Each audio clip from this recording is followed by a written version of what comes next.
ma ne pareeguñu mais tey même le ministre Mamadou Talla moom si boppam pareegul lu tax ma ne pareegul mooy les décideurs yi toog seen bureau yor seen cravate xamuñu lan moo xew la réalité de l' école sénégalaise tey corona bi daa fekkoon école bi feebar mu ñëw indiwaat mënuñu nekk ci réew mu ñu am ay 6000 abris provisoires dëkk boo xamante ni bientôt nawet jot na inondation école banlieue li ci ëpp ils vont accueillir des familles sinistrées. Ensuite, man je dis une vie vaut plus qu'un diplôme jarul et puis nañ ko waxte dee Dupont ubbi na école am le 25 automatiquement Demba ubbi moom Demba ubbi le 25 Dupont ubbi le 22 mimétisme boobu Demba ak Dupont bi ça dérange parce que France am na ay moyens ubbi ay école am parce que France seen jàngalekat yi am nañ seen dispositif parce que France seeni classe doy na mais même bu fekkee fii wax nañ la ko la réalité suñu école cadre bi fa nekk sax ce n'est même pas d'abord accueillant amul sax hygiène douche yoo école yoo xam ne amul douche ci ay xale loolu déjà man dalul suma xel mais comme état bi day jël dogalam dem ci man damay ñaan yàlla rek yàlla suturaal ba mu bañ a nekk génération corona na parents yi ku si sa doom di jàngi boo ko defelee pinton surtout waa banlieue wutal ko masque na sa lépp mot parce que xam ne état bi du léppam moom mënut a mate beneen bi lu jëm si littoral bi wax nañ ko fi keroog rapidement yéen littoral ngeen do xam nga littoral mooy géej mais li ci jéeri jee raw li ci jéeri ji moo raw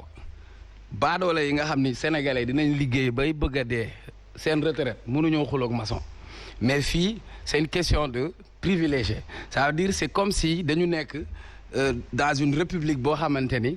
c'est pour des privilégiés wax nañ ko waxati ko li am nii du dara lu dul di vampirisme foncier ku bàyyiwul géej suba bis dina ñëw sax ñu dem almeeru Soumbédioune ne comme tëj na nañ sulli néew yi jéem ko tabax immeuble wala ñu jox ko ñeneen le bien public bi ñuy passeree patrimoine boobu c'est un patrimoine commun mais tey même forêt mbaaw sax bàyyiwuñu ko ñu ngi jooy li nga xam ni mooy la zone des Niayes ak yeneen i zone ci jamono jii ñu toll mais comme dañoo am nguur goo xam ne moom day jël mesure rek moom day mesurer rek day jël mesure mais du mus a ñaw. Bien. Très rapidement sur le littoral Pape Makhtar. waaw littoral bi li mu ci wax rek mooy dañuy ñaawlu bradage bi parce que tey jii boo xoolee man exemple bu may jël rek mooy Soumbédioune dafa nekkoon place publique boo xamante ne waa Colobane waa Fass waa Médina ak étudiants yi dañ fa doon dem ngay gis ni dañ fa doon dem di fa passer du bon moment ak du bon temps mais tey jii situation bi ñu jël benn hôtel benn réceptif hôtelier teg ko fa tey kooku mi ngi nekk ci ay extension kooku nee na directeur hôtel bi nee na chaque mois mi ngi gagné 1,5 milliard ba muy def extension te nee na ci année bi boo xoolee dina dem ba 17 milliards chiffre d'affaires kooku ba muy def extension professeur dañ ko defal exonération fiscale ci 4 milliards. C'est-à-dire man boo demee ba nii da ngay def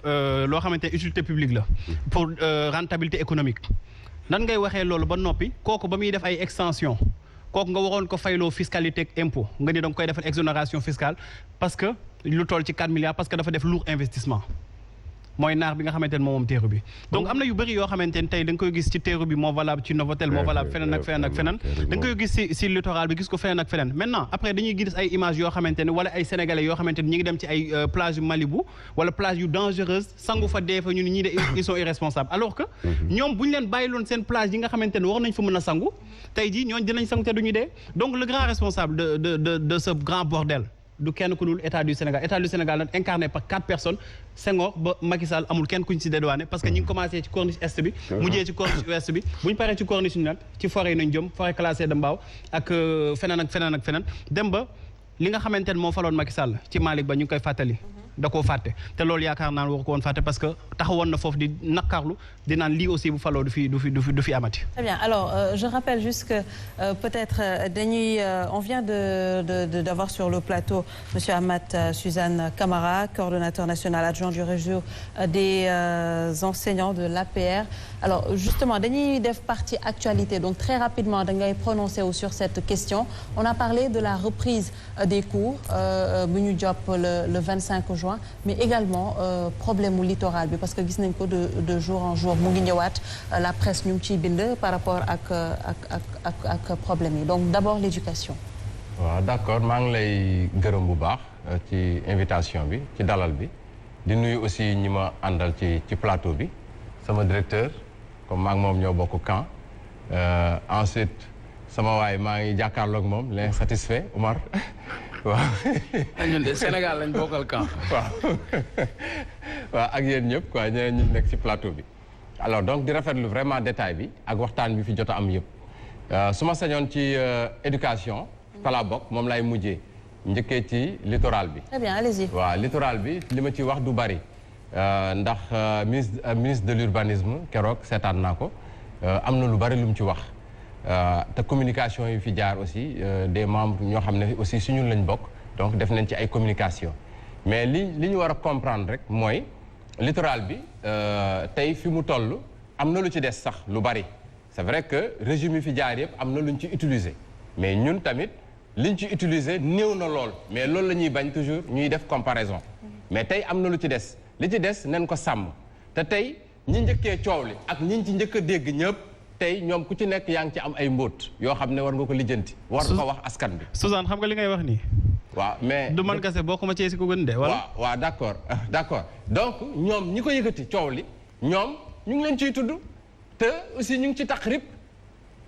problème bi aussi loolu la léegi nag nen ko teg ci yoon comme ni ko président waxee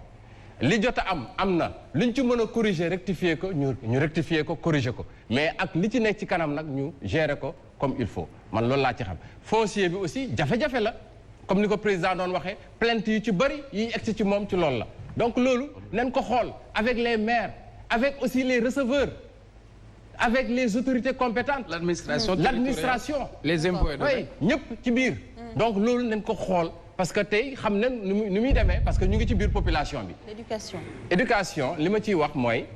ñun dañuy rafetlu décision bi gouvernement bi jëlaat pour ubbi école yi. une 4e fois. waaw 3e fois la defe naa même bu dee 4e fois mais 3e fois en tout cas ñun lañ jàpp. le 2 bi 4e la amul benn problème. waaw na nekk sax 5e fois mais l'essentiel mooy gouvernement bi mën na jël décision mu génnaat ci parce que. ba muy jël décision jàpp na ne lii mën na nekk dem leen ba ci biir mu am ay jafe-jafe ñu constaté ko mais du Sénégal rek la am Covid bi kenn mënu ko gérer. ci jafe-jafe yooyu waxoon nañu waxu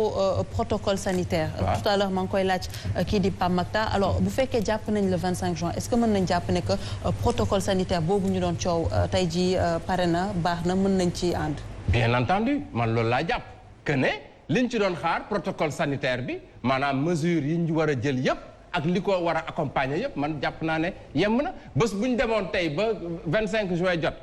yembul aussi dañuy delluwaat ginnaaw rek wala bu ñu demee ba ubbi jafe-jafe am aussi même chose ñu continuer di rectifier te man gëm naa ne mënul parfait. mais Ahmed en tant que enseignant ancien syndicaliste. enseignant syndicaliste ba léegi. waaw léegi parce que xaw ma ban casquette laa lay jox. tey la plupart des enseignants ou des syndicats enseignants. ne sont pas d'accord sur la mesure wala ils n'ont pas été associés. ban lecture nga am ci loolu. waaw dégg naa waa G7 wax ñoom waxuñ ne d'accorduñ pour ñu bañ a ubbi mais dañu ne lépp lu ci mënti xew ñoom gouvernement bi mooy responsable mais gouvernement bi aussi est assez responsable xool na affaire yi xoolaat jàpp nañ ne war nañ mën a ubbi te it dañu war a d'accord ne année bi dafa war a yegg ci classe d'examen yi xam nga tey boo xoolee ñeneen ñi les classes intermédiaires daanaka kenn waxatul seen wax parce que ñoom seen année mën nañ ko valider parce que 3 trimestres la xale yi war a def ci élémentaire jot nañ def ñaari trimestre ci kaw aussi ñaari trimestre la ñu war a def ñaari semestre la ñu war a def nañ benn bi donc te tey boo jëlee classe CM2 man par exemple yàgg naa nekk maître CM2 mais daanaka boo demee mois de mars mais leçon yi ci ëpp solo def nga ko donc bu ñu jógee feetu Pâques daanaka maître bi day nekk di réviser wala di revenir ci ay leçons yoo xam ne yaakaar na ne xëy na élèves yi mën na leen ko jox ëllëg donc kon jafe-jafe mën na bañ a ñàkk mais nag ñu ngi ñaan ñëpp ñu jàpp ci d'accord enseignants yi aussi ñu ngi leen di jaajëfal parce que aussi ay jàmbaar lañ ñu affronté leen ko jafe na ñun syndicaliste nag maa ngi ñëwaat ci yow Suzanne monsieur Camara liir nga protocole sanitaire maa ngi ñëw professeur liir nga ko gis nga point ñetti point yi mu wax yëpp non ëpp na sax ñetti point non yi mu wax par rapport à la propagation du virus liir nga ko protocole bi dafa wax lu leer même si on respecte les mesures barrières il n'est pas exclu que la propagation se fasse dans l'école mais fii ñu toog nii rek propagation mën na fi am mais fii l'État n'est pas responsable autant contrôler ça ak fii ak école mënoo koo comparer ensuite quand tu parles de programme moi je suis professeur de philosophie je vous dis que date bi ñu ubbi le 25 ak date bi élève bi nga xam ne nii war naa mën a dem examen il est impossible à un professeur d'autant plus dans un cadre boo xam ne nii da ngay jàng dans la peur da ngay jàng ci ay moytu de terminer son programme ça c'est le professeur qui te le dit il faut que ñu wax aussi en toute objectivité c'est très important. Et en un mois préparer des examens c'est pas sérieux. mënul nekk c'est impossible. En un mois préparer des examens c'est pas sérieux. Alors sérieux. on avance. bu ma joxee cadre rek ma wax ci li nga wax loolu. mën naa ci wax très rapidement alors. allez-y. waaw professeur li nga wax mën nañ ko jël en compte mais tey jii man jàpp naa ne école bi mën na ubbi xale ñu jàng peur boobu ngay wax mais peur boobu elle est permanente boo demee école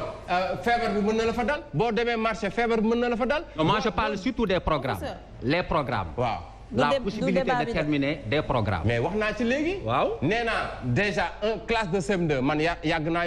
élémentaire laa nekkoon dama daan yor classe de CM2 mais daanaka mois de mars mais li ci bëri ci programme bi def nga ko si avec un maître assidu et régulier boo xam ne musul du absenté wala du daw jàng. en compte inondation yeeg yëpp yu nar a am par rapport ak abri provisoire yeeg yooyu yëpp. bien sûr très bien alors dañuy dem ci beneen question mu di affaire Bati Plus gis nañ ko kii di DG bi dafa démissionné Cheikh Yérim Seck tegoon nañ ko loxo donc très rapidement.